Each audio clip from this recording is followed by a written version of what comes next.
Ako po si Miss Winnie at ito ang ating kwento. Magandang araw. Ako po si Kath, 58 anyos. Ang kwentong ibabahagi ko po sa inyo ay nangyari noong taong 1989. Natatandaan ko, 22 anyos lang ako noon.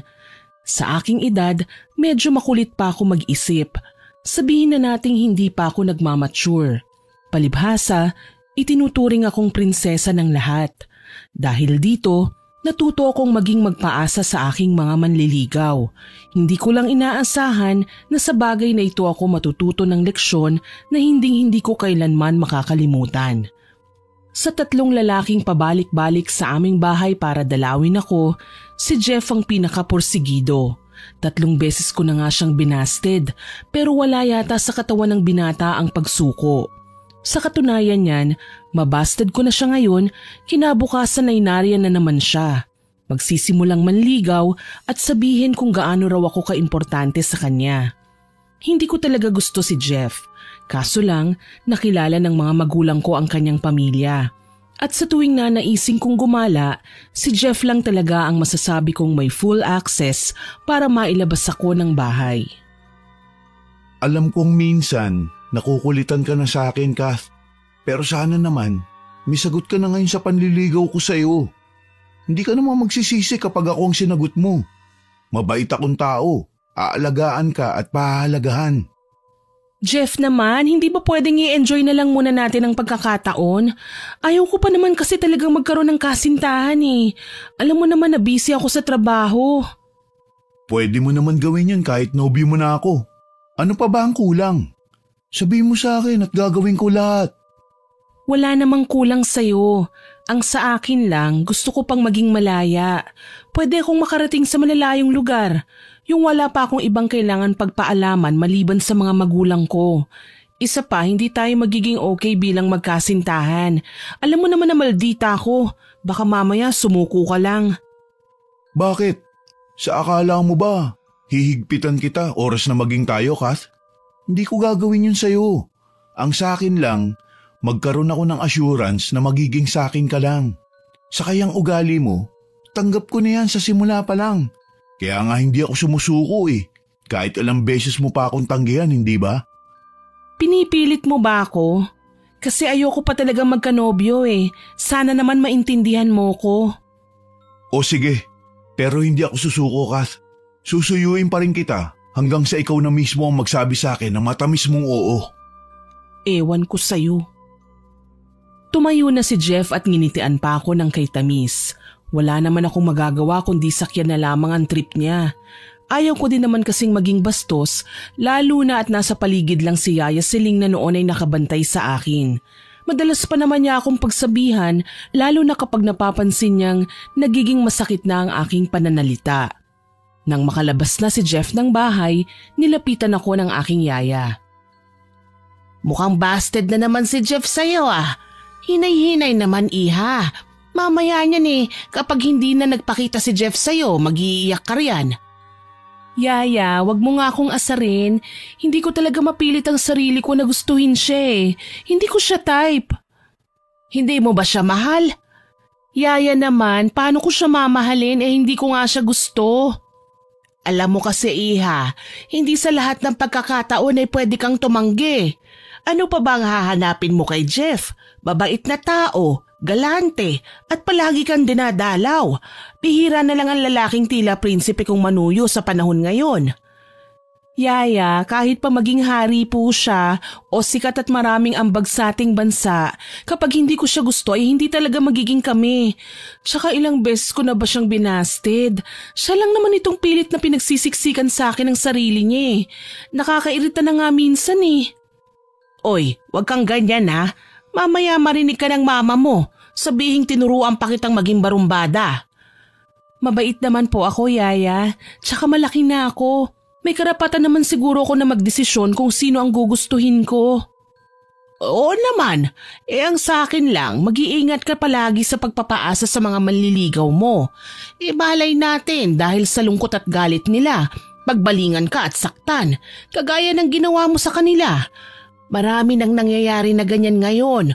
Aba, Dahil sa kasungitan ng mga babae na nililigawan, pinatay sila ng mga manliligaw nila. Natawa na lamang ako sa sinabi sa akin ni Yaya. Alam ko naman na madalas niya akong paalalahanan at nagpapasalamat ako dahil sa ginagawa niya. Pero hindi pa talaga ako handang magmahal. Mas gusto ko pa na ibaling sa ibang mga bagay ang aking atensyon.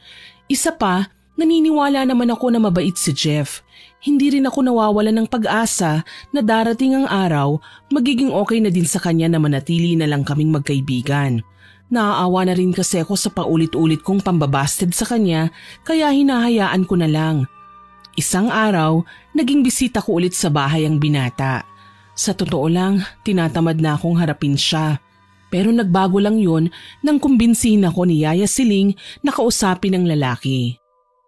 Iha, kaawaan mo naman si Jeff. Kanina pa naghihintay sa'yo ang binata. Kahit man lang gumawa ka ng dahilan na magiging abala ka para wag siyang magtagal.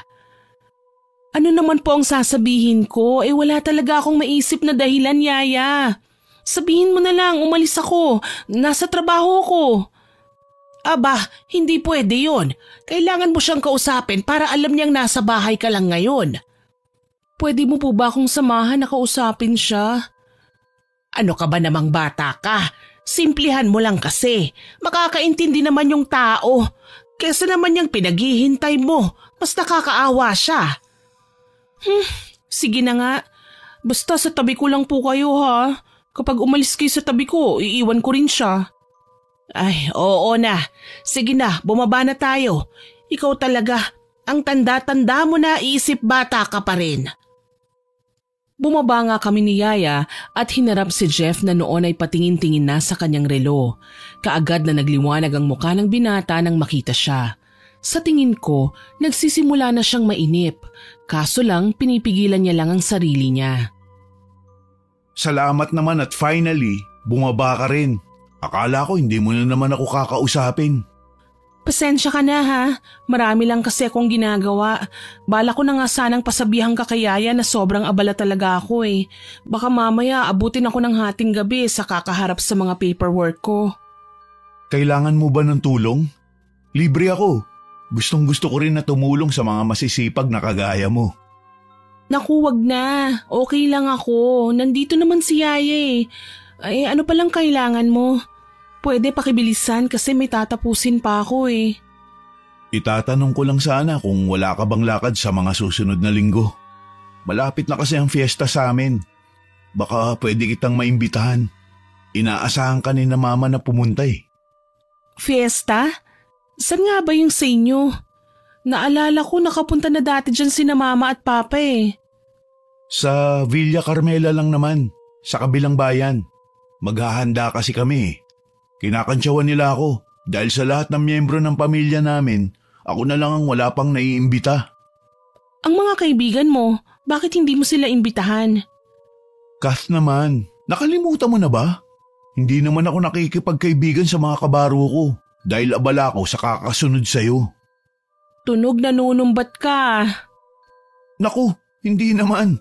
Pasensya na. Wala sa isipan ko yun. Ang sa akin lang, since ayaw mo naman akong sagutin, kahit ipakilala na lang kita kina mama bilang aking kaibigan. Aminin man natin o sa hindi, tayo lang naman na magkaibigan dito sa lugar natin eh. Buti talaga alam mo no, akala ko kasi ipipilit mo na naman yung panunuyo mo sa akin. Hinahayaan lang kitang ligawan ako pero alam mo naman palagi kung anong sagot ko. Huwag kang mag-alala. Kahit ngayon lang, hindi ko babanggitin ang tungkol sa panliligaw ko sa'yo. Sumama ka lang. Pangako, mag-i-enjoy ka dun. Sige, ipagpaalam mo ko kay mama. Siguraduhin mo lang wala akong ilalabas na pera sa pagsama ko sa'yo ah. Oo naman. Akong bahala. Nang magkausap na nga si Jeff at ang aking ina, ipinagpaalam niya ako para sa 3 araw na bakasyon sa probinsya. Kinakantsawan nila ako, baka raw ma-develop ang feelings ko para sa lalaki. Panay pakita lang ako sa kanila ng nandidiring itsura. Hindi ko talaga gusto si Jeff at kahit siya na lamang ang pinakahuling lalaki dito sa mundo, hindi ko kailanman isusuko ang puso ko sa kanya. Pagsapit ng linggo, bumabiyahe na kami ni Jeff papunta sa kabilang bayan. Siya ang nagmamaneho dahil may kotse siya. Kasama ko rin si Yaya for safety purposes. Maigi na yung sigurado ko na hindi magkakaroon ng chance si Jeff na gawan ako ng masama. Nahihiya kasing tumanggi si na mama sa kanya.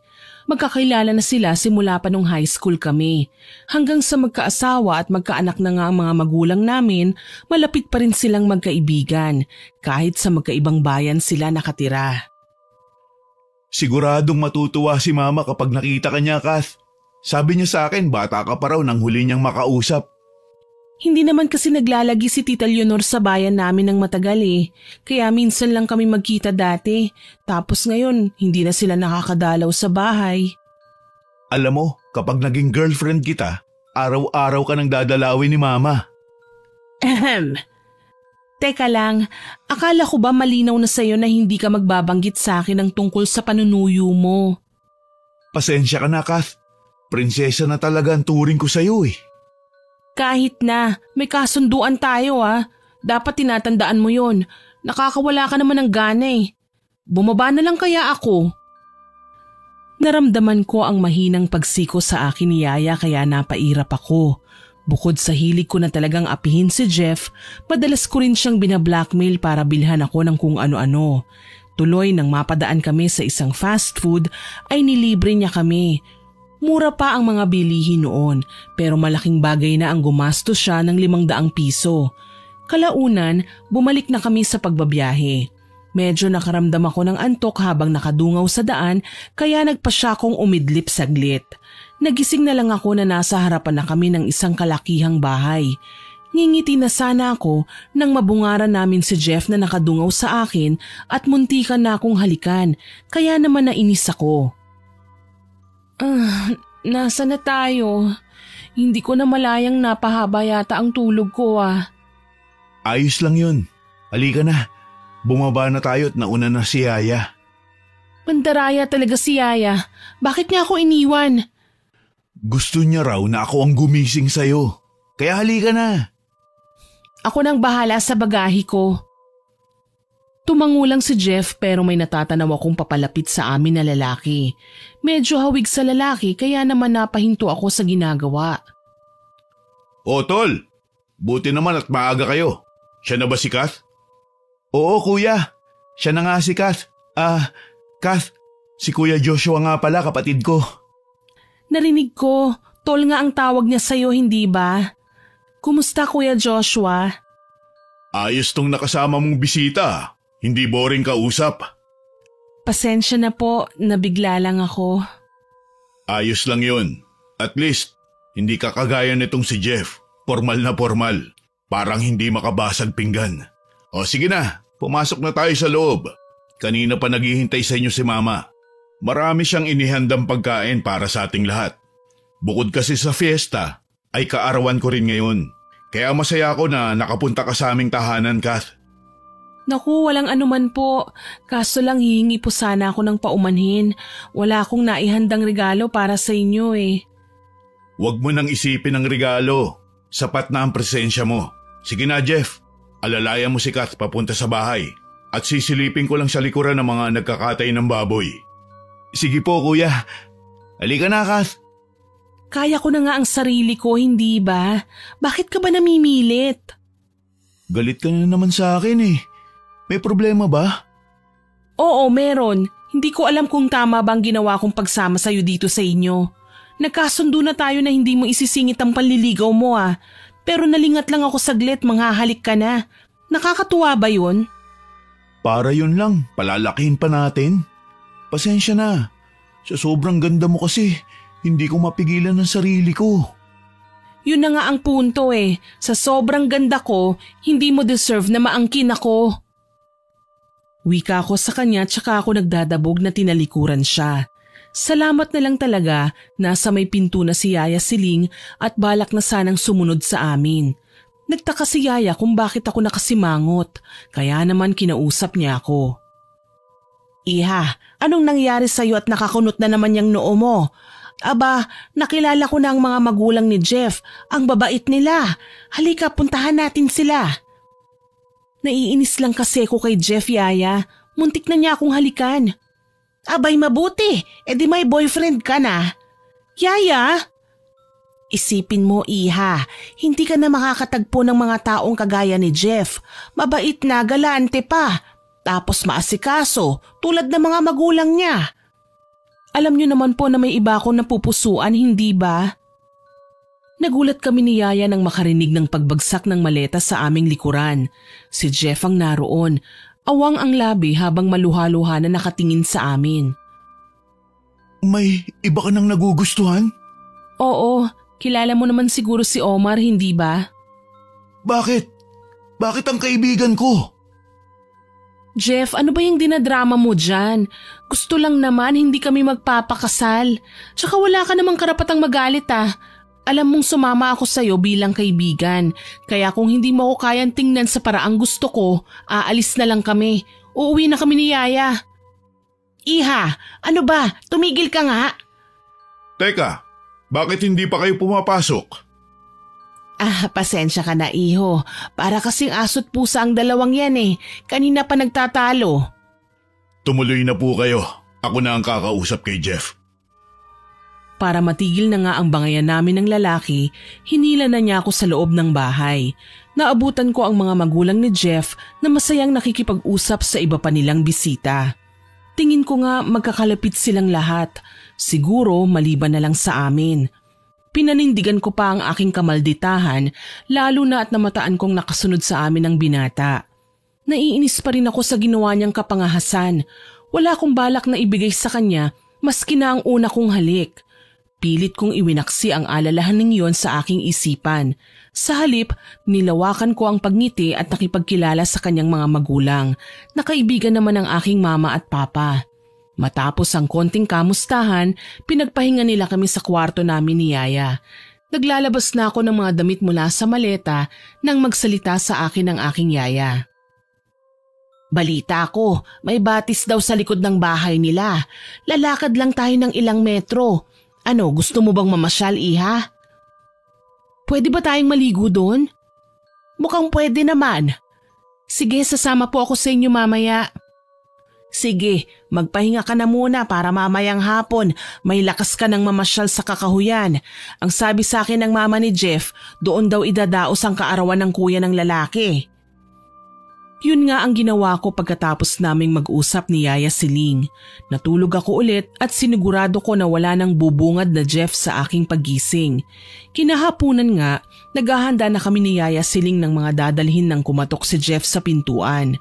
Pinagbuksan siya ni Yaya kaya napairap na naman ako. Ayokong maging suplada ka sa akin hanggang bukas. Sana naman mapatawad mo ako.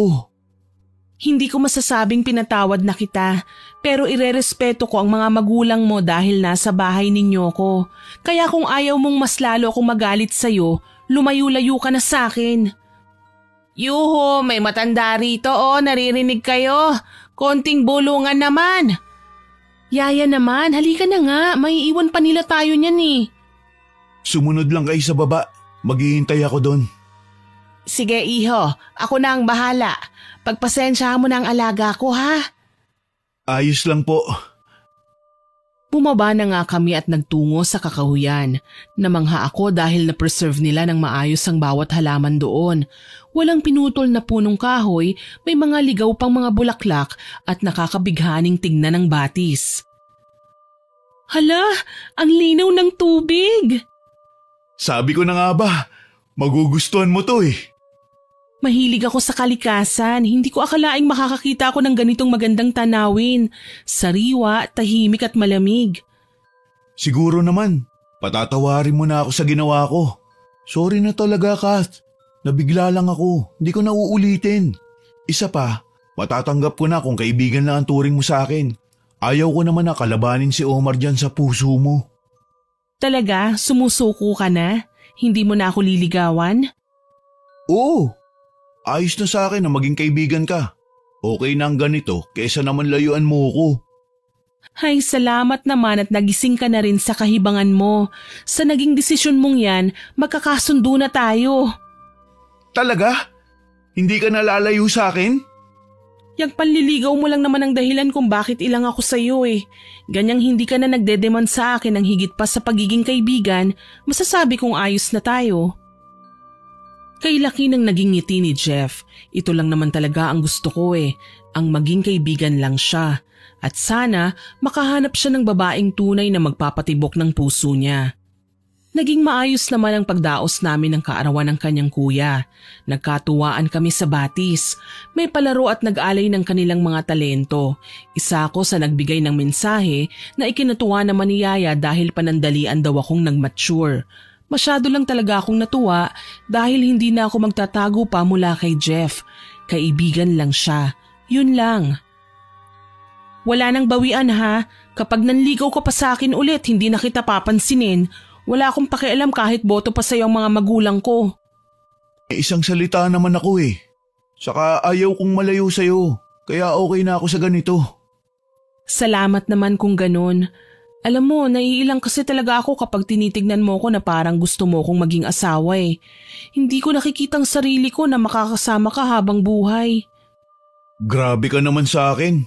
Pero pagbibigyan kita sa pagiging laitera mo, may isa lang akong pakiusap sa'yo. Ano yun? Sakitin si Omar. Hindi niya kayang tumanggap ng salitang masasakit. Kaya ang mga ginawa mo sa akin ngayon, wag mo sanang gagawin sa kanya. Ayoko mapahamak siya. Kaya wag mo sanang sasaktan ng kaibigan ko. Ayokong mangako pero susubukan ko sa abot ng aking makakaya. Sige na, sumali na tayo sa kanila. Tuwan-tuwa na sila sa paliligo. Sige, susunod ako. Makalipas ang 3 araw, bumalik na kami sa aming bayan. Marami akong ibinalita kay Mama. Nadismaya sila sa naging desisyon namin ni Jeff na manatili na lang na magkaibigan. Wala naman akong pakialam talaga sa nararamdaman ng lalaking yun Isa pa, nililigawan na ako ni Omar. Mga ilang beses din siyang dumalaw sa bahay. Kaso lang, nang tumagal, nawawalan na rin ako ng gana sa kanya. Kaya kagaya ni Jeff, binasted ko din ang binata. Wala akong pakialam kung masaktan ko siya o kahit umiiyak siya habang nagmamakaawa sa akin. Kinaumagahan, paalis na ako papunta ng opisina nang mapansin kong nakaabang na si Jeff sa labas ng bahay namin. Jeff, anong ginagawa mo rito? Sinusundo ang kaibigan ko. Halika na, ako na maghahatid sa'yo sa opisina. Papunta din naman ako sa trabaho Ang swerte ko naman, ang bait ng kaibigan ko. Gusto mo bang dumaan muna sa fast food? Ibibili kita ng kape. Sige, okay lang. Kumusta na pala kayo ni Omar? Si Omar? Naku, wala yun. Narealize ko, hindi ko pala siya gusto Tingin ko, gustong-gusto ka niya. Tama ka. Siya nga ang pumalit sa'yo Ayaw akong tantanan. Kahit hating gabi dumadalaw. Nakakainis. Nag-away ba kayo nung huli kayong mag-usap? Hindi naman. Nagmamakaawa lang siya sa akin na kahit ilang beses ko raw siyang tanggihan, paulit-ulit pa rin niya akong liligawan. Sinabi ko sa kanya na may gusto na akong iba. Mas maigi na yung maging honest ako sa kanya, hindi ba? Hindi mo dapat na sinabi yun. Sensitibo si Omar sa mga bagay na may kinalaman sa'yo. Kaya nga ako nagparaya Kahit ang totoo, munti ka na ako mabaliw dahil sa'yo. Jeff, syempre, bago ko siya pahalagahan, kailangan ko ring pahalagahan na muna ang sarili ko. Hindi naman pwedeng basta na lang akong umuo sa kanya kahit naaalibadbaran na ako sa kanya, hindi ba? May iba ka pa bang sinabi sa kanya nang gabing dumalaw siya sa bahay niyo? Sinabi ko sa kanya na mamahalin ko lang siya kapag nagunaw na ang mundo o di kaya ay magpakamatay na muna siya. Tatawa-tawa kong sambit kaya naman napaprenong bigla si Jeff sa pagmamaneho. Muntik na akong mauntog sa windshield, dahilan para mainis ako sa kanya. Nagbago ang mukha ni Jeff at biglang naging seryoso ang tema ng usapan naming dalawa. Munti ka na tayo doon Bakit ba basta ka nalang humihinto? Alam mo bang nakaburol ngayon si Omar sa bahay nila? Baliw, seryoso ba yan?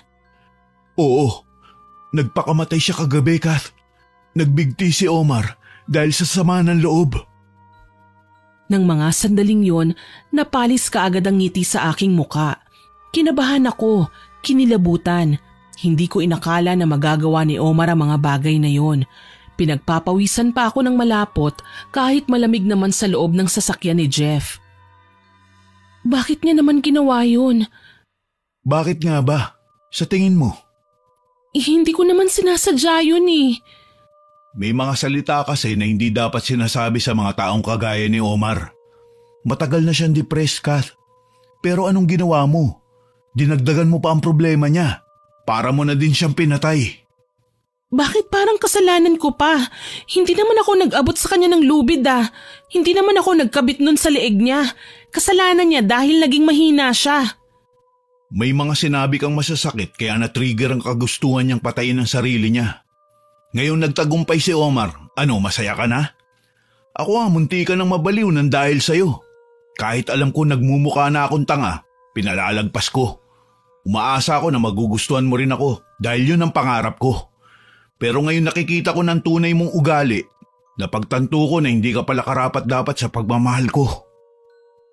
Habang naririnig yon sa bibig ni Jeff, hindi ko maipaliwanag ang sakit na aking nadarama. Para akong pinunit sa labis na kahihiyan. Kaya naman napalingon ako sa kanya.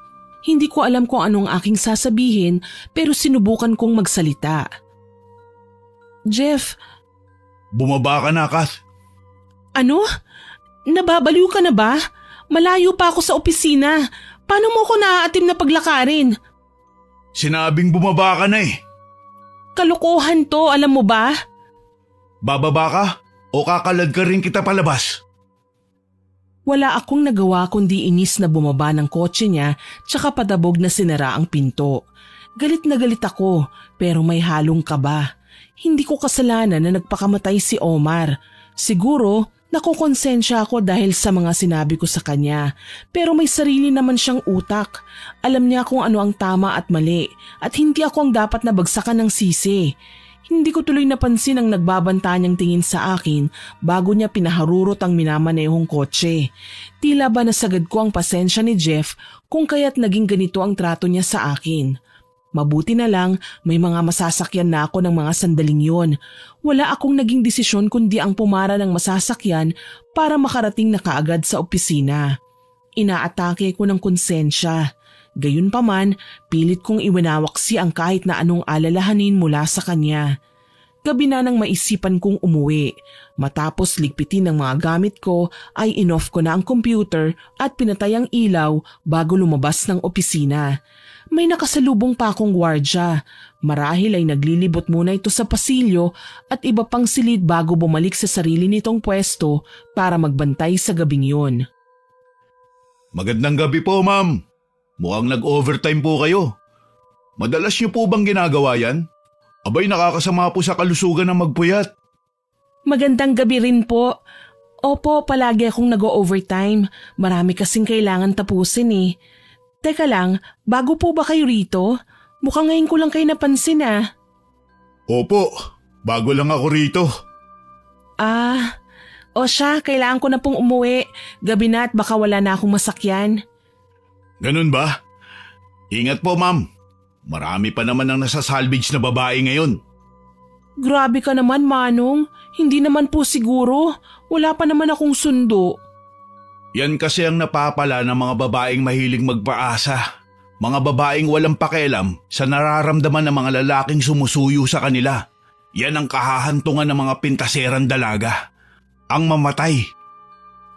Mabilis akong napalingon sa nagsasalita. Kanina pa ako nagdududa sa narinig kong boses kaya nilingon ko siya. Nagulat na lang ako nang humalakhak ang lalaki at tinanggal ang suot niyang sombrero. Si Jeff, nanlilisik ang kanyang mga mata at may hawak siyang kutsilyo. Kinilabutan ako nang makitang kumislap ang talim nun sa liwanag sa labas. Loko ka! Ano bang ginagawa mo? Bakit mo ako tinatakot? Kanina lang galit na galit ka sa akin ah. Aanin mo yung kutsilyo. Ano, papatayin mo rin ba ako? Hindi kita tinatakot, Kath. Bakit ganyan ka kung makatingin sa akin? Isa pa, wala ka nang pakialam kung anong gagawin ko sa kutsilyo.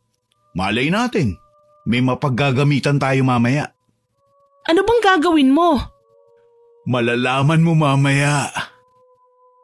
Nakangisi niyang wika sa akin. Nangatog ako sa takot ng sa mahinahong salita, sinabi niya sa akin na may tao daw na naghahanap sa akin. Mahalaga din na makausap ko at makapagpaliwanag ako sa kasalanang nagawa ko. Kaya naman dahil sa labis na pagkataranta, wala akong nagawa kundi sumunod kay Jeff sa parking lot. Binubuksan na sana niya ang pinto nang maisip kong samantalahin ang pagkakataon. Kumaripas ako ng takbo. Hindi ko alam kung paano at saan banda ako nagkamali. Nang mapasigaw na lamang ako sa mahigpit na pagkakahawak ni Jeff sa buhok ko, kaya nagpumiglas ako at mangiyak-ngiyak na nakiusap sa kanya. Aray! Jeff! Nasasaktan ako! Pakiusap, bitiwan mo ako! Saan ka pupunta ha? Akala mo ba talaga? Makakatakas ka sa akin? Ha? Saan mo ba ako dadalhin? Kailangan ko nang umuwi. Sasama ka muna sa akin bago kita ihatid pa uwi.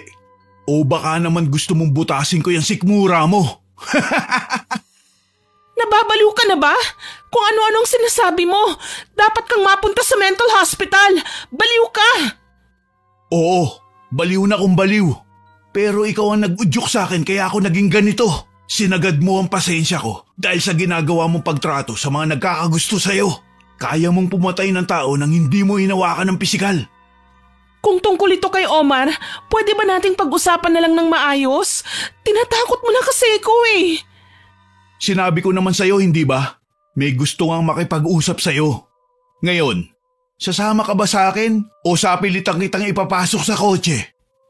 Walang hiya ka? Kidnapping na tong ginagawa mo. Talaga lang ha? Huwag kang mag-alala. Maliban sa pagdukot sa'yo, may iba pa akong krimen na idadagdag. Nang sumikat ka naman at maging kilala sa lahat ng mga lalaking pinaluha mo. Wala na akong nagawa ng sapilitan niya akong pinasok sa kotse.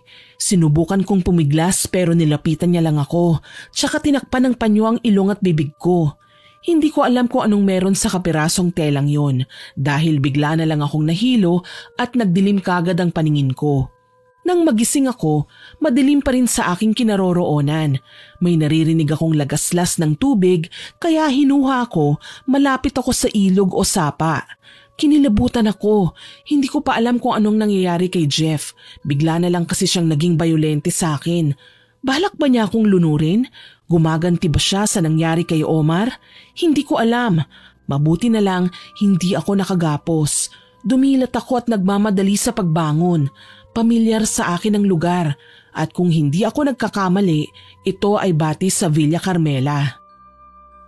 Diyos ko, anong ginagawa ko rito? Dito tayo mag-uusap, Kath. Kaharap si Omar. Halos pabulong lang na wika sa akin ni Jeff pero nagsisigaw ako sa takot nang makita ang bangkay ni Omar sa punong kahoy sa aming harapan. Nakabitin pa rin at mukhang naninigas na. Hindi totoo ang sinabi ni Jeff na nakaburo lang katawan ng lalaki. Anong ginagawa ng katawan ni Omar dito? Anong ginawa mo sa kanya? Wala akong ginawa sa kanya. Kagustuhan niya sumabit dyan. Gusto ko lang na makita mo ang ginawa niya bago ko ipaalam sa pamilya niya na pinatay mo siya. Hindi ako ang pamatay sa kanya. Hindi ako kriminal. Hindi nga ba? Paasa ka. Sa dami ng lalaking lumuha para sa pagmamahal mo. Baka nga kung naging mahina lang ako, isa na din ako sa nagbigti sa punong kahoy na yan. Baliw ka na, Jeff! Desperado! Pinipilit mo na ang gusto mo kahit hindi na dapat! Oo! Desperado na ako makahanap ng tiyempo para magantihan ka sa ginawa mo.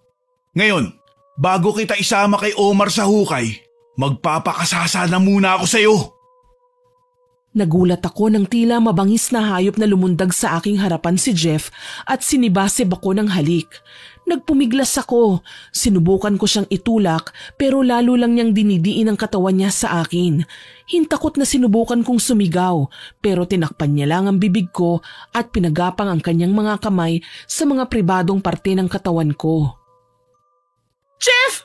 Wag! Ayoko! Huwag ka nang pumalag! Ngayon, langit muna ang ipapatikim ko sa'yo. Dahil pagkatapos nito, sa impyerno naman ang bagsak mo. Maawa ka, Jeff. Hindi ko naman kasalanan na nangyari sa kaibigan mo. Magbabago na ako. Magiging mabuti na ako sa mga manliligaw ko. Huwag mo lang akong daanin sa dahas. Papayag ka din naman pala. Kailangan mo pa akong pagurin. Huwag kang mag-alala. Mabilis lang to. Napahagulgol na lang ako sa pinaghalong sindak at takot. Wala na akong ibang maisip gawin sa ngayon kundi ang tumakas sa mga bisig niya. Hindi ko gusto ang ginagawa ni Jeff. Oras na makatakas ako sa mga kamay niya, sisiguraduhin kong mabubulok siya sa kulungan. Dahil sa labis na desperasyon, hinayaan ko na muna siyang halikan ako hanggang sa makahanap ako ng tiyempo. Kung kailan kalmado na siya at hindi na nakahawak sa kamay ko, kumapaka pa naman ako ng kahit na anong pwede kong ipamukbok sa kanya. Salamat na lang may nadampot akong bato. Nilulumot na yon pero alam kong sapat na para patulugin ang walangyang lalaking nakadagan sa akin. Tinansya ko ang bigat ng bato at walang babalang pinukpok ko ito sa ulo niya. Hindi man hinimatay si Jeff pero saglit siyang nahilo. Hinipo niya ang ulo niya at nanlaki ang mga mata nang makitang nagdurugo yun. Mabalasik siyang napatingin sa akin. Hayop kang babae ka! Hindi ako papayag na isang manyakis lang ang kagaya mo na umangkin sa akin! Lintik kang babae ka! Bakit mo ako sinipa? Kulang pa yan!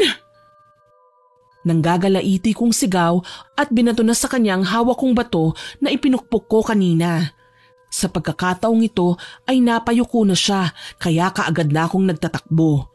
Wala na akong pakialam kung saan man ako dalhin ang aking mga paa. Ang mahalaga, makalayo ako sa hayop na lalaking yon. Iilang metro na ang natatakbo ko nang may madaanan akong malaking patay na kahoy. Napansin kong kasya ako sa ilalim nun kaya hindi na ako nag-aksaya pa ng panahon. Isiniksik ko ang aking sarili sa ilalim ng punong kahoy. Naririnig ko naman ang mga yabag ng paa ni Jeff papalapit na sa aking pinagtataguan. Kath! Lumabas ka na! Alam kong nasa paligid ka lang! Hindi ako magpapahuli sa'yo. Hindi ako papayag na… Dali na! Kahit magtago ka pa, mahahanap kita. Amoy na amoy ko ang halimuyak mo dito sa paligid. Hindi pa tayo tapos eh. Hayop ka. Pagbabayaran mo ang kababuyang ginawa mo sa akin. Gusto mong makipaglaro ha? Sige, pagbibigyan kita. Pero kapag nahuli kita, patay ka. Diyos ko, tulungan mo po ako. Napapikit na lang ako sa labis na sindak. Halos hindi na nga ako humihinga sa takot na baka pati yun ay marinig pa ni Jeff. Kahit madilim sa kakahuyan ay sumisilip naman ang siwang ng liwanag ng buwan dito. Natatanaw ko ang kanyang anino, palakad-lakad habang hinahanap ako. Hanggang sa kalaunan, basta na lang siyang nawala. Halos maligo na nga ako sa pawis sa aking pinagkukublihan. Nararamdaman ko na din ang mga langgam na gumagapang sa aking balat pero kahit kinakagat na ako ay namanhid na yata ang katawan ko sa sobrang pagkabalisa. Halos 5 minuto din akong naistatwa sa pinagtataguan ko nang humupa na ang tensyon. 1, 2, hanggang 10 segundo ulit ang binilang ko. Tahimik na, tanging dagundong na lamang ng kaba sa aking dibdib ang naririnig ko. Naisip kong baka wala na siya. Nakahinga ako ng maluwag kahit papaano. Lalabas na sana ako nang biglang dumungaw ang nakangising si Jeff habang walang awang hinihila ako palabas sa aking pinagtataguan. Bulaga! Halika rito, babae ka! Pinagod mo pa ako, mahanap ka rin pala. Pwes, sisiguraduhin kong pati mga magulang mo ay iiyak kapag nakita nila ang putol-putol mong katawan mamaya na palutang-lutang sa ilog. Hindi ako papayag na ikaw lang ang pumatay sa akin. Malakas kong sinipa si Jeff na ikinatilapon niya. Wala na akong pakialam kung marungis ako o naiwan ang sapatos ko sa batuhan o napunit na ang damit ko. Ang mahalaga, makalayo ako sa kanya. At hindi na ako magtatago. Kailangan kong makahanap ng tulong. Kailangan kong makapagsumbong sa mga pulis. Sa katatakbo ko ay may narating akong isang lumang kamalig. Napansin kong maliwanag pa ang gasera sa loob kaya naisip ko baka may tao pa roon. Nanginginig na kinatok ko kagad ang pinto habang panay ang lingon ko sa aking pinanggalingan. Wala pa si Jeff, may pag-asa pa ako. Tao po! Pakiusap! Tulungan niyo po ako! Parang awa niyo na! Buksan niyo ang pinto! Ayoko pang mamatay! Narinig kong may papalapit sa pinto at binuksan nga ito. Isang babae na sa tingin ko ay nasa 29 anyos ang edad ang nakaharap ko. Pinagmasdan ko pa mula ulo hanggang paa. Sino ka? Anong ginagawa mo rito ng ganitong oras ng gabi? Ate, tulungan mo po ako. May humahabol po sa akin. Pakiusap, itago niyo po ako. Parang awa mo na. Sige, halika. Pumasok ka rito. Maraming salamat po. Ano bang nangyari sa'yo? Mahaba pong kwento eh. Ako nga po pala si Kath, taga kabilang bayan. Nakarating lang ako dito dahil dinukot po ako ng inaakala kong kaibigan. Sina Sandoval ba yan? Joshua Sandoval at ang kapatid niyang Jeff Sandoval? Tama po kayo. Paano niyo sila nakilala?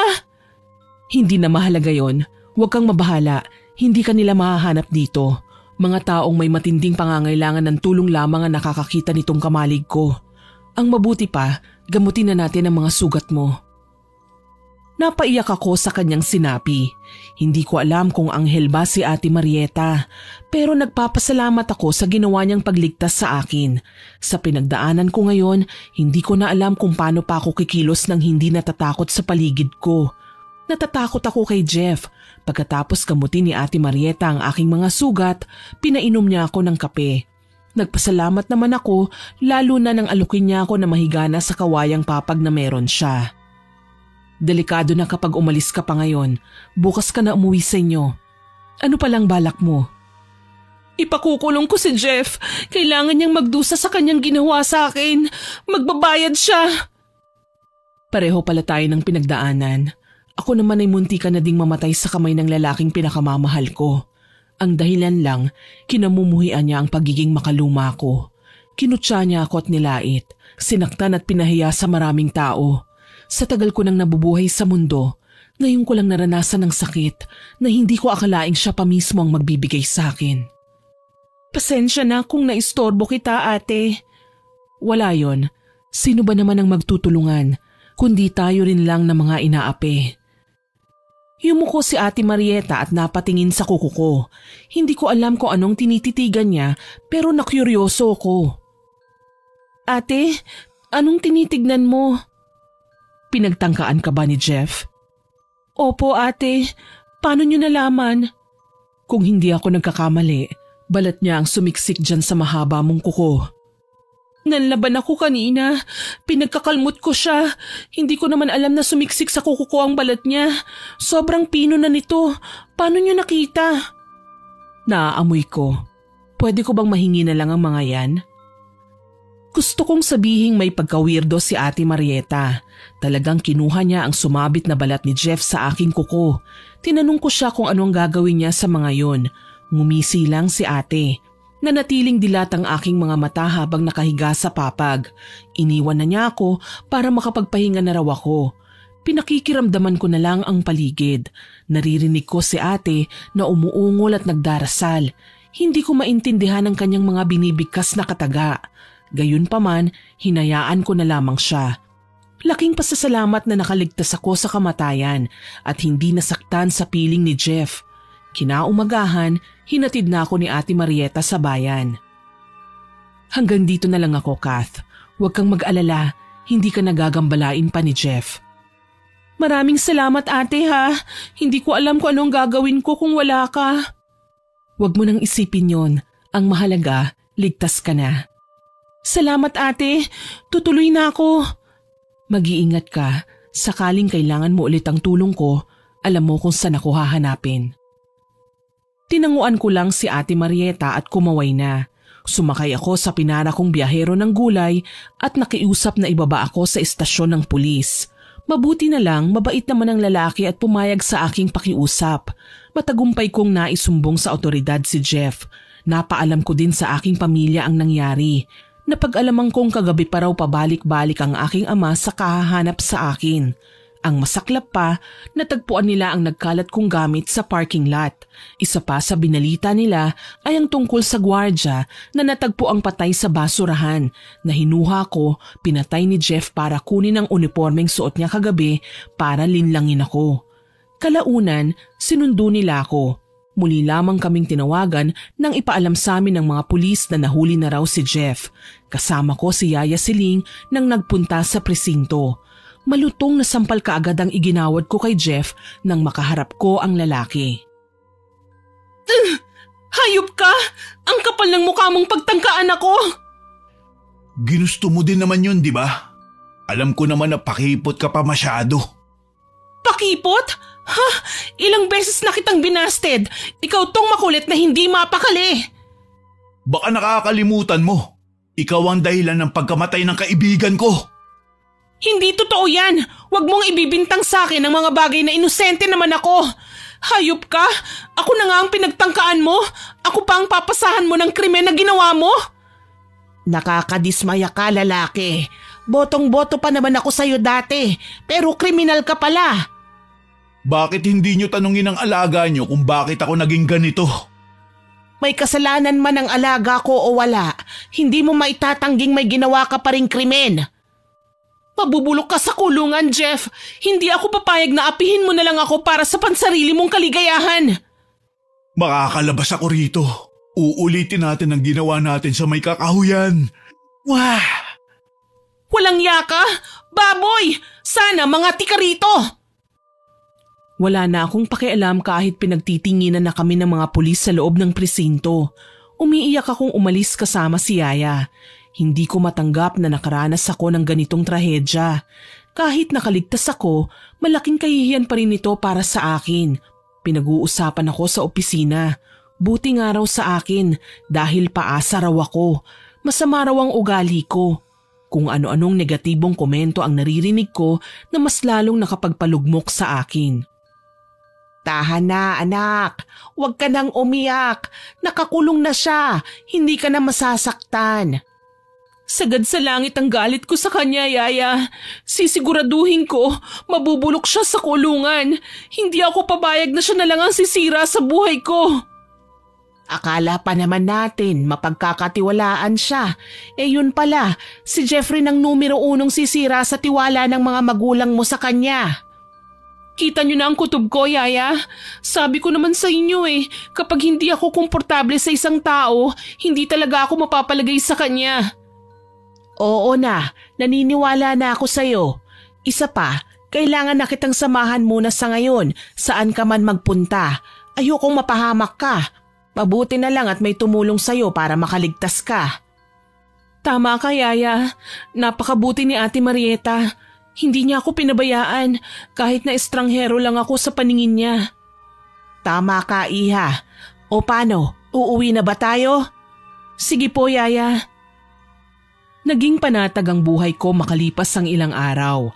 Akala ko nga manunumbalik na ang lahat ng nawala sa akin mula nang dukutin ako ni Jeff. Pero nagulantang ako sa natanggap kong balita. Ipinaalam sa akin ng aking mga magulang na nakapagpiyansa raw si Jeff at ngayon ay hindi na nila matagpuan. Galit na galit ako sa aking nalaman. Hindi ko man lang naisip na may pera nga pala ang kanyang pamilya at kayang magbayad ng piyansa. Kaya naman hindi nag-iisip na sumugod ako sa bahay nila sa Villa Carmela. Sa halip na gantihan ng mga kamag-anak niya ang iskandalong ginawa ko, humarap sa akin si Kuya Joshua na seryoso ang muka.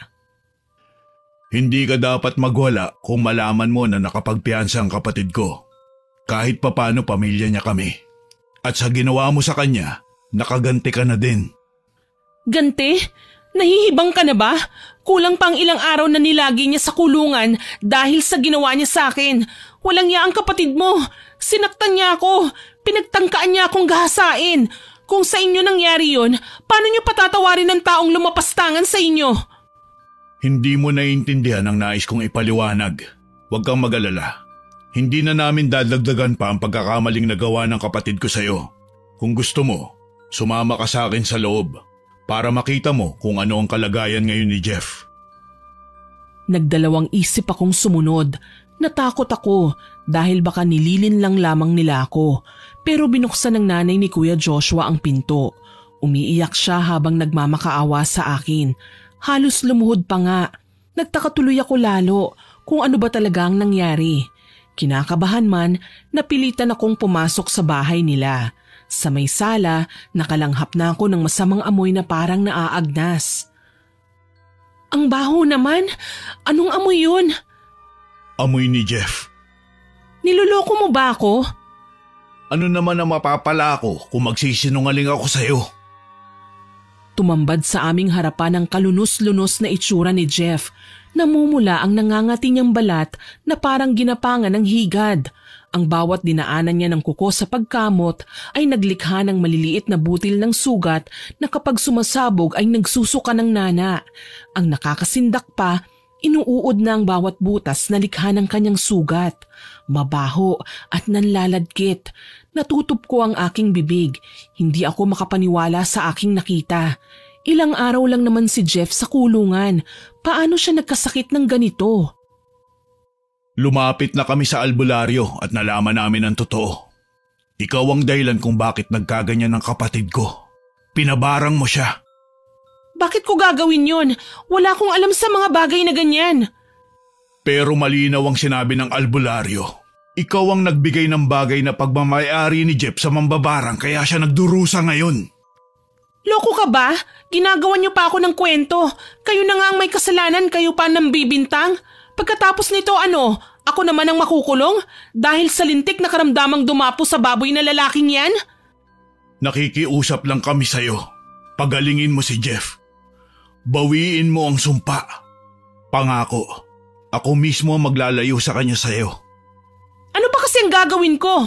Wala akong nilapitang mambabarang. Sinungaling ka! Sa labis kong pagkagalit, sinampal ko si Kuya Joshua. Talagang lalaban ako sa kanya ng paliwanagan dahil wala naman talaga akong nilapitang mambabarang. Sumigaw naman ang mama nila Jeff at Kuya Joshua. Sinabing wag ko na raw ipilit ang kasinungalingan. Tutal lalabas din daw ang katotohanan. Naghahanap lang kayo ng rason para wag makulong ang kriminal niyong anak. Hindi yan totoo. Kagagawan ng barang ang nasa kanyang katawan. Mapera kayo, hindi ba? Bakit hindi niyo muna dinala sa ospital ang hayop na yan nang magkaalaman na? Kung wala kang sasabihin maganda, umalis ka na. Baka kung ano pang magawa namin sa'yo. Sana, wag ka nang babalik. Talaga, hindi ako babalik. Mga hayop kayo. Kahit bangkay na lang ni Jeff ang maiwan sa inyo, gagawa pa rin ako ng paraan para makulong siya sa bilangguan. Singhal ko at kaagad silang tinalikuran. Gigil na gigil akong sumakay sa kotse at nagmaneho. Simula nang may nangyari sa akin na masama, pinadadalhan na ako ni Papa ng kotse. Habang binabagtas ang kalsada, isang boses ang bigla na lang sumagi sa aking diwa. Balat ni Jeff ang sumiksik sa kuko mo. Akin na lang, pwede ba? May paggagamitan lang ako. Dahil sa aking naalala, kinabig ko ang manibela at muling binagtas ang daan pabalik. Alam ko na ngayon kung sino ang mambabarang na pinagbibintangan nilang nanakit kay Jeff. Si Ate Marieta. Mabuti na lang matandain ako sa daan. Hindi ko na kailangan matakot na baka maligaw. Pagdating sa kamalig, kaagad akong kumatok sa pinto. Kumakabog ang dibdib ko. Ito ang unang pagkakataong babalik ako sa kamalig na alam ko na ang reputasyon ng taong naninirahan dito. Ate? Ate Marieta? Nariyan ka ba? Ako to, si Kath. Kath? Oh, napadalaw ka. Ang tagal mong nakabalik dito ah.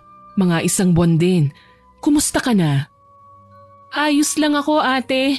Pwede bang makituloy? Oo naman. Halika, pasok. Salamat. Maupo ka muna. Ipagtitimpla kita ng kape. Wika niya at iniwan ako sandali.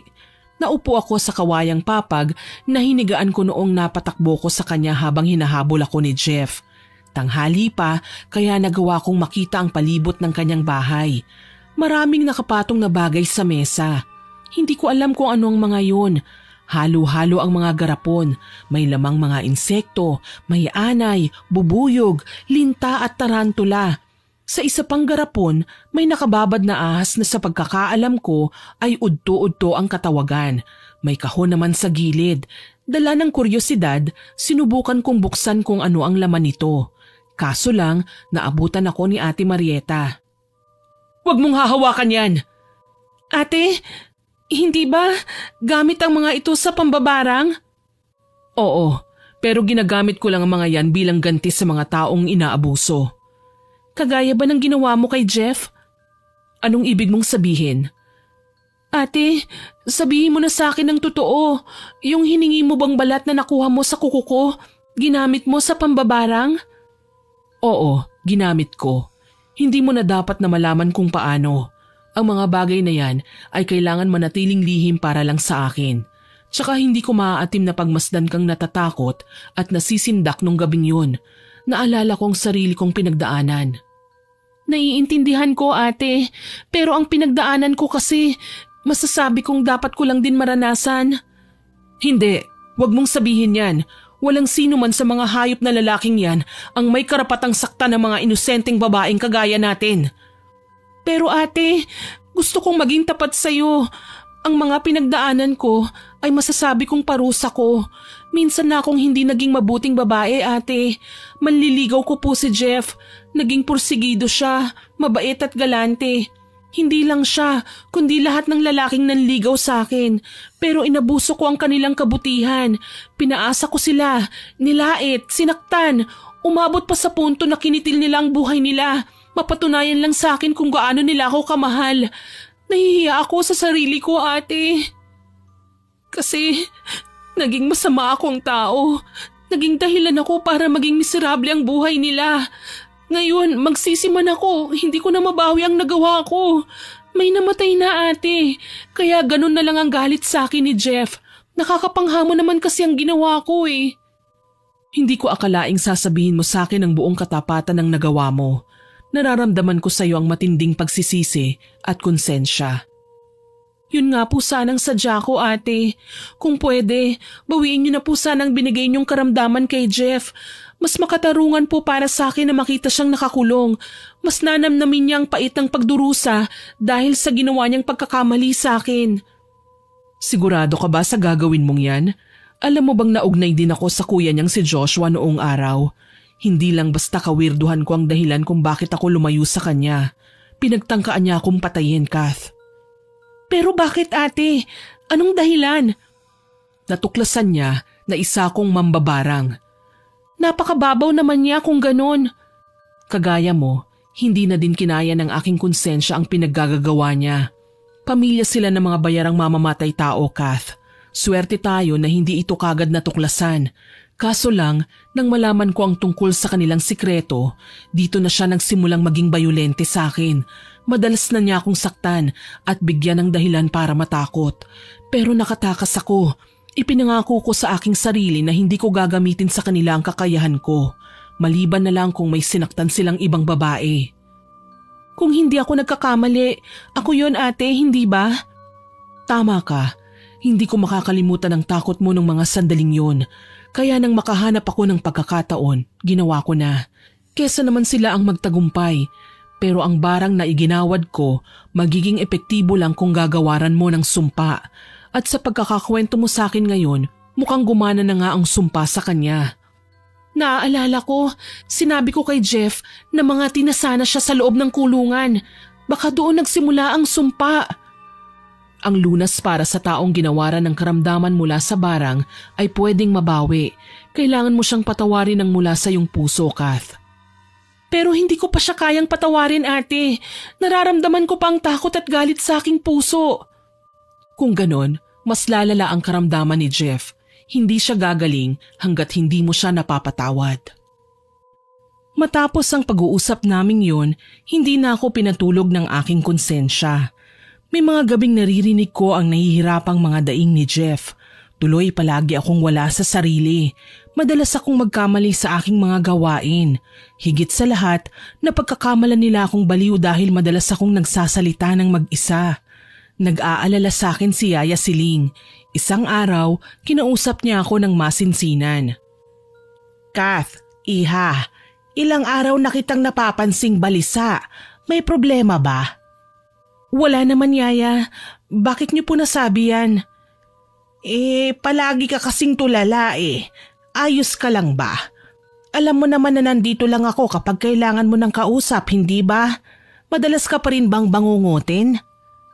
Simula kasi nung makawala ako kay Jeff at makaligtas ako sa kamatayan, palagi na akong binabangungot. Paulit-ulit na lang ang mga eksena, mga tagpong mas lalong lumalala. Sa isang panaginip ko nga, naging isang mabalasik na halimaw raw si Jeff at nilamon ako ng buo.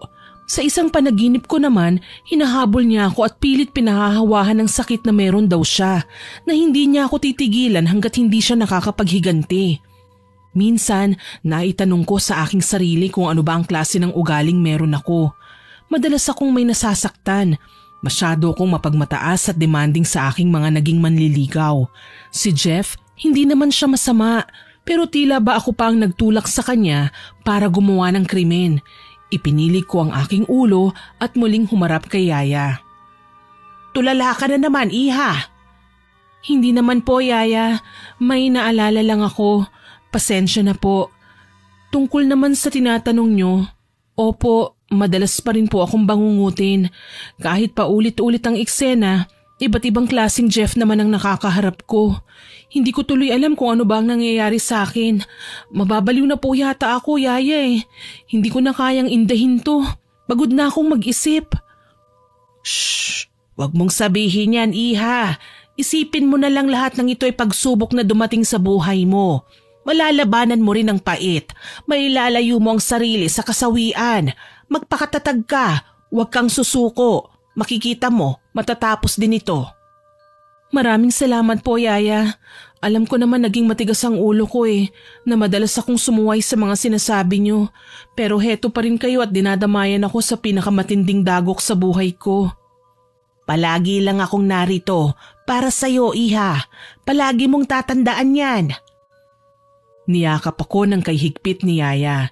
Nararamdaman ko ang pagmamahal niya para sa akin. Mas lalo akong napaiyak dahil sa kanyang pagsuporta at pagmamalasakit. Simula pagkabata, nariyan na siya sa aking tabi. Siya ang naging magulang ko sa panahong wala sina mama at papa. Kaya naman ang dahil sa kanyang pagmamahal, naliwanagan ang isip ko. Patatawarin ko na si Jeff, gaano man kabigat at kasakit ang pagkakasala niya sa akin. Nagdesisyon akong bumalik sa bahay ni na Jeff. Igagawad ko na sana sa kanya ang pagpapatawad ko. Kaso lang, nahuli na yata ako. Wala na ang kamang hinihigaan niya sa sala, kagaya nung una ko siyang makita mula sa pagkakakulong niya. Sa halip, kabaong ang nakita kong nakapwesto sa gitna at dulong bahagi ng sala. Walang nakikipaglamay maliban kay Kuya Joshua. Huli na pala ako. Wala nang silbi ang kapatawaran ko.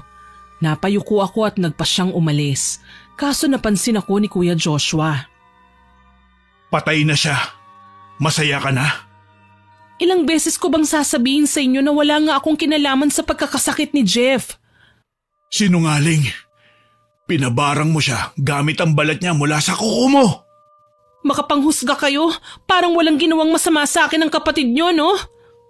Huwag mong isisi sa kanyang nangyari dahil akong may kagagawan kung bakit namatay ang kapatid mo. Marieta? Nagulat ka ba? Hindi mo akalaing buhay pa ako pagkatapos mo kong muntikan ng patayin? Paano ka nakaligtas? Baka nakakalimutan mo. Hindi ako basta-basta namamatay. May kakayahan ako, Joshua. Ginamit ko yun para iligtas ang sarili ko. Hayop ka! Tinulungan mo pa ang babae niyan para patayin ang kapatid ko! Huwag kang umastang inosente. Alam ko kung ano ang ginawa ng kapatid mo. Mga baboy kayo. Ang kuya at ang nakababatang kapatid, walang pinagkaiba. Alagad ka ng dilim! Demonyo! Bakit kayo, hindi ba? Pareho lang tayo, Joshua. Mas makasalanan ka nga lang sa akin. Hayop ka! Papatayin kita! Hindi ko malaman kung anong sasabihin ko sa biglaang pagsulpot ni Ate Marieta. Kababakasan ng galit ang kanyang muka. Palipat-lipat lang ang tingin ko sa kanila. Kaso lang, nagulat ako nang biglang humugot ng itak si Kuya Joshua. Sa labis niyang galit, itatadtad na lang niya yun kay ate nang umusal ang babae ng mga katagang Latin na tanging siya lamang ang nakakaintindi. Tila may invisible na puwersa ang pumigil kay Kuya Joshua mula sa pagtatangka niya sa mambabarang, na natiling nakatutok sa ere ang kanyang itak hanggang sa pilit niyang pinagagalawang kanyang kamay. Anong ginagawa mo? Papatayin mo ko, hindi ba? Pwes, sisiguraduhin kong una kang mamamatay. Tanga ka ba? Ako ang may hawak sa itak, kaya ikaw ang unang mamamatay! Sige, magpatuloy ka lang. Hamon ni Ate Marieta. Bigla na namang nakagalaw si Kuya Joshua kaya ang hawak niyang itak nawala ng balanse. Bumagsak ang talim nun sa leeg ni ate pero ang nakakagulat na walang sino man ang makakapaniwala ay nang makita kong si ate ang tinamaan pero si Kuya Joshua naman ang nasugatan. Nagsisigaw ako sa labis na pangingilabot. Kitang-kita ko ang malagripong pagsirit ng dugo mula sa leeg ni Kuya na pumulandit sa kisame ng bahay nila, sa dingding, maging sa puting kabaong na kinahihimlayan ni Jeff. Hindi makapaniwalang napalingon pa sa amin si Kuya Joshua. Sinubukan niyang takpan ang sugat niya. Kaso lang, nagpatuloy ito sa pagdurugo.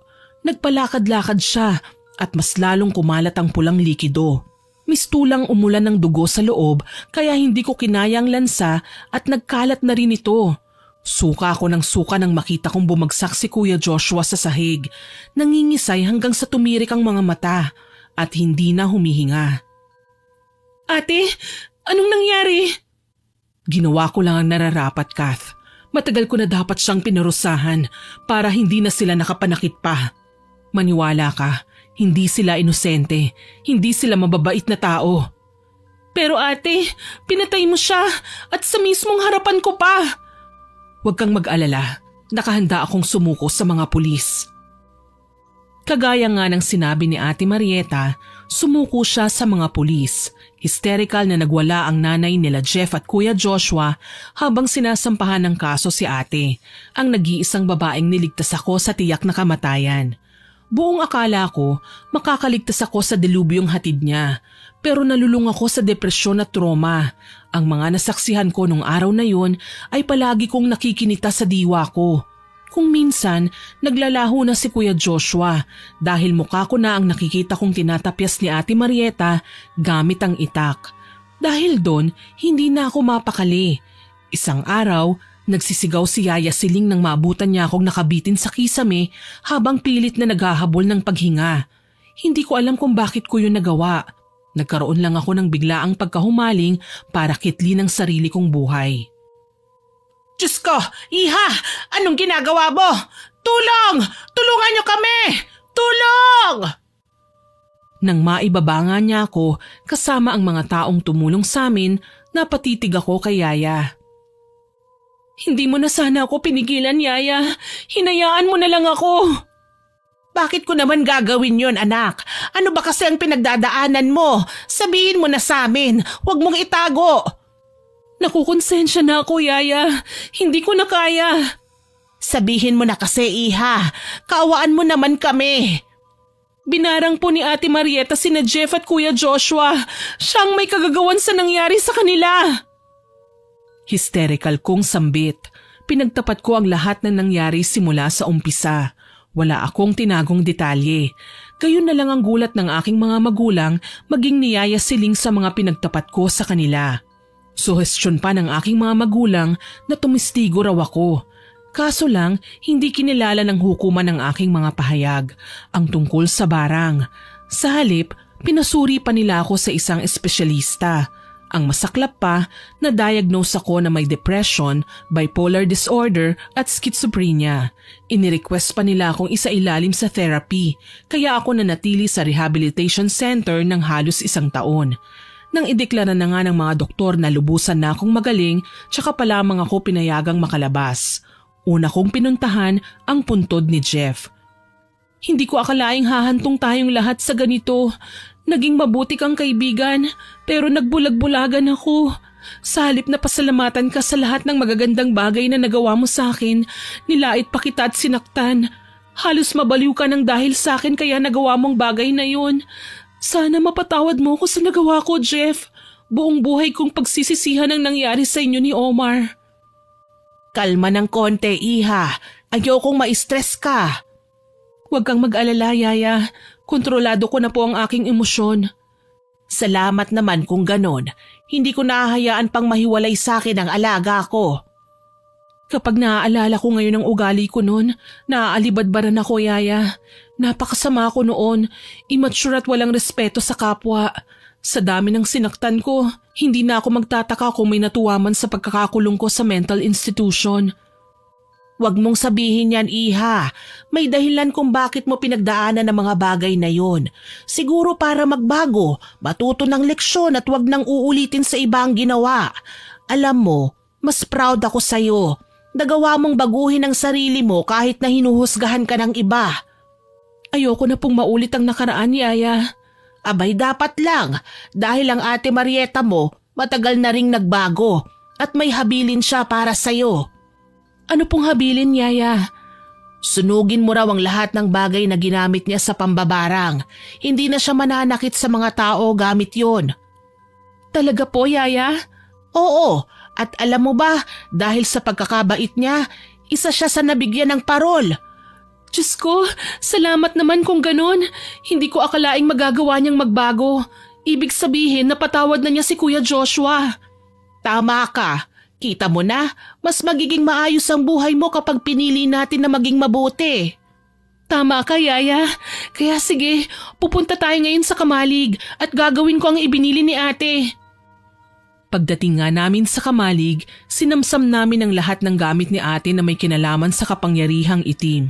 Inilagay namin sa isang hukay at binuhusan ng gasolina. Wala kaming tinira dahil lahat ay hinayaan naming matupok ng apoy. Alam ko at umaasa ako na dito na magsisimula ang tunay naming pagkamit sa maayos na buhay. Unti-unti kong inayos ang lahat ng nasira, pagkatao ko, pamilya ko at trabaho ko. Nang maigawad na nga kay Ate Marieta ang parol niya, ako ang unang sumalubong sa kanya. Hindi ko akalaing magkikita pa tayo, Kath. Oo nga po, ate. Kay tagal na ng panahon. Ngayon, magsimula na tayo ng bagong buhay. Tama ka, ate. At gagawin natin ang lahat. Makabawi lang sa lahat ng mga pagkakamali natin noon. Sa tingin mo, ano naman kaya ang negosyong magandang itayo natin? Pero kailangan mo kong pautangin, ha? Wala naman akong pera eh. Ate, hindi problema yon. May savings naman ako eh.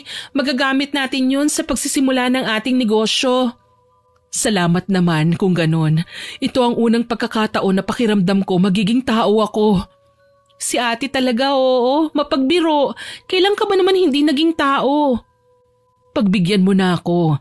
Alam mo naman na naging malungkot ang buhay ko simula nung ikulong ko ang sarili ko at mamuhay sa kagubatan. Ikaw lang ang nag-iisang babaeng kumatok sa pinto ko ng gabing yon. Sa mga sandaling yon, naramdaman kong tao ako, buhay at humihinga, na nakakaramdam ng iba't ibang klase ng emosyon. Hay, ang ate ko, ang drama. Nahawa lang ako sa'yo mas madrama ka kesa sa akin. Nagsosyo kami ni Ate Marieta ng isang thrift shop. Hindi pa ito kilala sa ngayon dahil nag-iisang tindahan lamang ito bagamat expand lang kami ng expand. Nagturingan kaming parang tunay na magkapatid. Ang mga nangyari noon, parte na lamang ng aming alaala ngayon. Mga alaala na may aral at magsisilbing gabay namin kung paano maging isang mabuting tao. Taong 1995 nang ikasal ako sa isang negosyanteng nagngangalang Dino. Naging maayos at masaya ang aming pagsasama. Sa katunayan, nang manligaw siya sa akin ay naging matured na ako para harapin siya sa maayos na paraan. Kahit papaano, takot na ako na maulit pa ang nangyari noon. Si Ate Marieta naman namatay sa edad na 40. Dahil sa sakit na cancer. Masakit man ang kanyang naging paglisan, alam kong masaya na siya ngayon kapiling ng ating Panginoon. Matagal na niyang iniwan ang pambabarang at isa siyang katekista bago pa man siya umuwi sa piling ng Diyos. Alam kong habang nabubuhay tayo ay marami pang pagsubok na darating. May malala, may magagaan, pero lahat ng ito ay nagagawa ng solusyon. Ang sa akin lang, palagi nating tatandaan na ang pagiging mapagmataas ay walang maidudulot na kabutihan sa ating buhay. Imbis na kasiyahan ay magiging masaklap pa ang ating kalagayan dahil mas lalo tayong malulugmok sa pagkakasala na ayaw nating baguhin. Sa ngayon, nasa bahay na lamang ako at ang dalawa kong mga anak na sina Lian at Lois Marie ang nag-aasikaso ng aming negosyo. Tuwing linggo, hindi rin kami nakakalimot na magsimba at nagpapasalamat sa lahat ng biyayang dumarating sa amin. Hanggang dito na lamang po. More power po sa inyong channel at God bless. Naway kapulutan nyo ng aral ang aking ibinahaging kwento. Hanggang sa muli, ako po si Miss Winnie na nagpapasalamat sa inyong pakikinig.